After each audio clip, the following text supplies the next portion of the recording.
More than a decade after Malaysia Airlines Flight MH370 vanished from radar shortly after taking off from Kuala Lumpur, Malaysia's Transport Ministry has now announced that a private marine. More than 12 years have passed since Malaysia Airlines Flight MH370 vanished from the skies, yet the world remains gripped by a mystery that refuses to fade. On March 8, 2014, a Boeing 777 carrying 239 passengers and crew lifted off from Kuala Lumpur International Airport bound for Beijing Capital International Airport on what was supposed to be a routine 6-hour overnight flight. What happened next shattered every assumption the aviation world had ever made about modern flight safety, satellite communication, and the limits of international cooperation.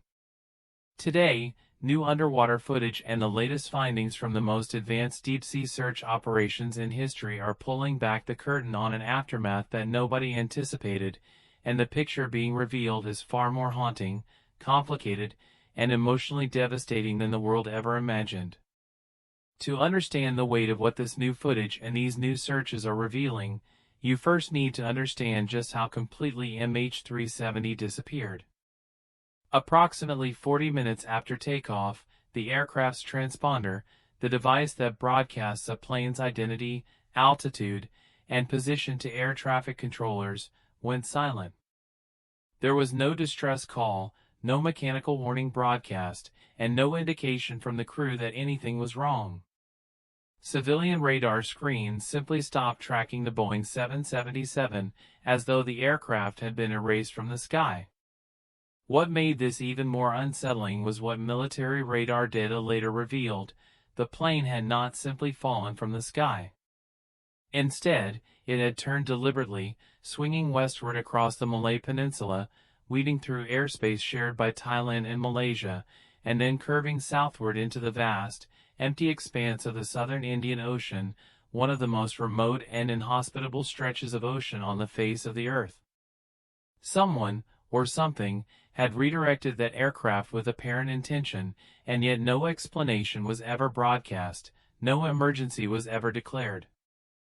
For the families of the 239 people on board, passengers from 14 different nations, including a celebrated group of 24 Chinese calligraphy artists returning home from an international exhibition, the days and weeks that followed were an unrelenting nightmare of uncertainty. Arrival boards at Beijing Capital International Airport froze in place. Mothers, fathers, husbands, wives, and children gathered at airports and hotels, clinging to phones and staring at screens, unable to process how a massive, modern jetliner equipped with satellite communication systems could simply cease to exist.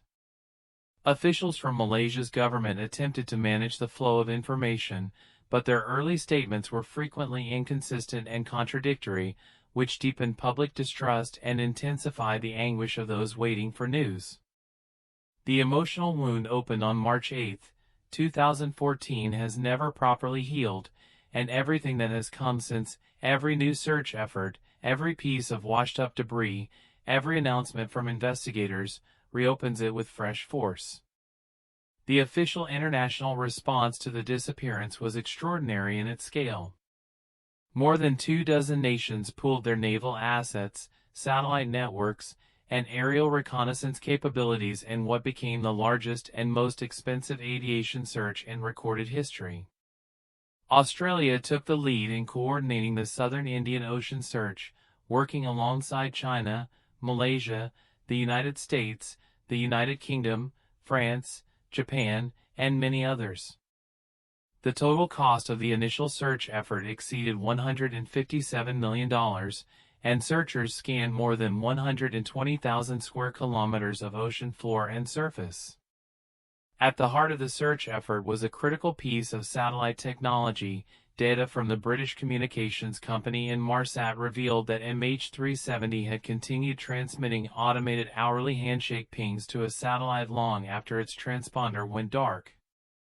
By analyzing the timing and frequency shifts in these pings, investigators were able to determine that the aircraft had most likely ended its flight somewhere along a broad arc in the southern Indian Ocean. It was a remarkable piece of detective work, But the southern Indian Ocean is ferociously unforgiving territory, characterized by extreme depths, violent and unpredictable weather, powerful ocean currents, and seafloor terrain shaped by millions of years of tectonic activity. Despite every technological advantage brought to bear, the initial search came up empty, and it was officially suspended in January 2017 without a single confirmed piece of wreckage located on the ocean floor. Then came the moment that changed everything, or at least changed what the world thought it knew.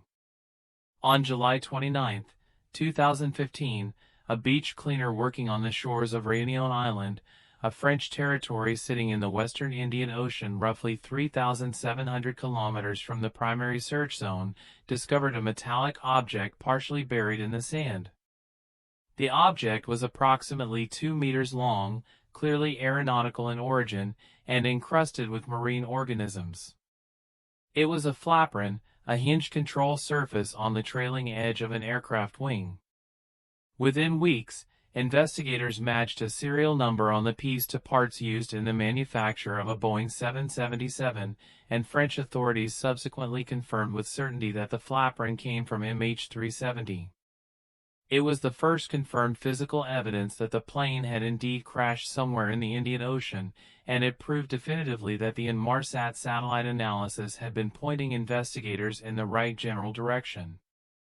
What made the flapron discovery scientifically remarkable went beyond the confirmation itself. The piece was covered in gooseneck barnacles, crustaceans that belonged to the genus Lepus, and researchers immediately recognized that these organisms could serve as biological clocks and drift recorders. Barnacle shells grow in layers, and the chemical composition of each layer reflects the temperature of the surrounding seawater at the time that layer was deposited. Since ocean temperatures vary with latitude and season in predictable ways, scientists realized that by analyzing the isotopic chemistry of barnacle shell layers and cross-referencing the data with ocean drift models, it might be possible to partially reconstruct the debris' journey across the Indian Ocean and work backward toward a crash location. A landmark study published in the journal AGU Advances in 2023 by researchers Nasser Al-Khattan and Gregory Herbert applied exactly this methodology to the flapron barnacles. Their findings suggested a drift trajectory that was broadly consistent with a crash site in tropical or subtropical waters in the eastern Indian Ocean, though the researchers were careful to state that their work could not definitively pinpoint a crash location on its own. It was a stunning example of nature itself becoming an unwilling witness to a tragedy, encoding clues in the shells of small marine creatures that science is only now learning how to read. The flapron was not alone. Over the years that followed, more than 30 pieces of debris were found or reported along the coastlines of the western Indian Ocean basin, including items recovered from or near Madagascar, Mozambique, Tanzania, South Africa, and Rodriguez Island. Among these were interior panels, an engine cowling piece, a horizontal stabilizer section, and various smaller structural components, many bearing the distinctive blue and red Malaysia Airlines livery. At least a portion of these pieces were identified by investigators as consistent with originating from MH370, with some bearing unique part numbers linking them directly to the aircraft.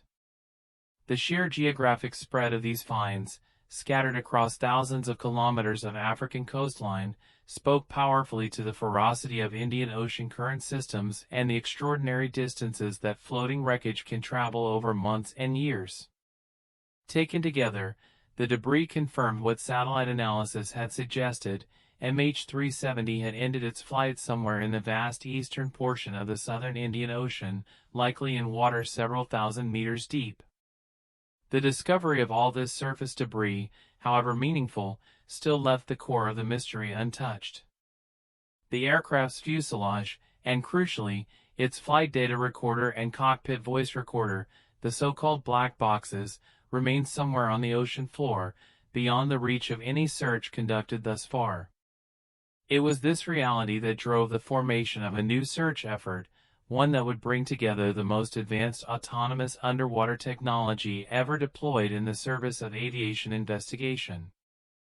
The Texas-based marine robotics firm Ocean Infinity, which had previously conducted an unsuccessful search in 2018, secured a formal agreement with the Malaysian government on March 25, 2025 to undertake a new deep-sea search operation covering a targeted area of 15,000 square kilometers in the southern Indian Ocean. The agreement operated on a bold no-find, no-fee basis, meaning Ocean Infinity would receive a payment of $70 million only if the aircraft's substantive wreckage was actually located.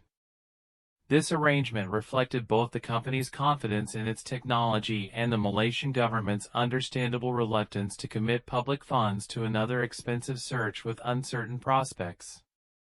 The 2025 search operation deployed a fleet of autonomous underwater vehicles, uncrewed submersibles capable of operating at extreme ocean depths for extended missions without direct human tethering or control. These vehicles carried high-resolution sonar systems capable of mapping seafloor terrain in extraordinary detail, combined with artificial intelligence-assisted data processing that could distinguish between natural geological features and man-made objects with far greater accuracy than previous generation systems. The search unfolded in two phases. The first ran from March 25 to March 28, 2025, and the second from December 31, 2025 to January 23, 2026.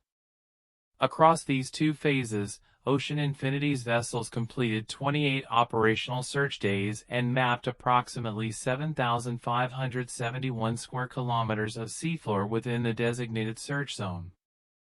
The autonomous vehicles dove to depths exceeding 4,000 meters, deeper than the height of Mount Everest, navigating seafloor terrain sculpted by tectonic forces into a dramatic landscape of deep trenches, high ridges, and vast sediment plains.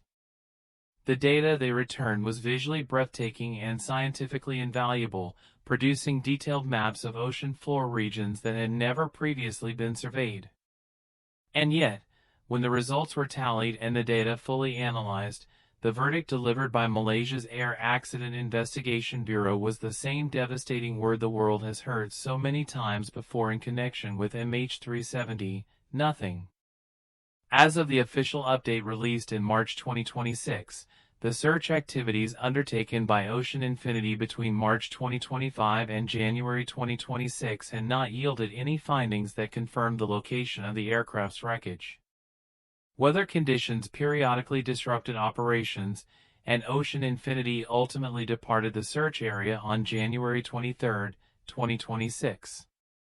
Since first embarking on its MH370 mission in 2018, the company had by that point spent 151 days at sea and mapped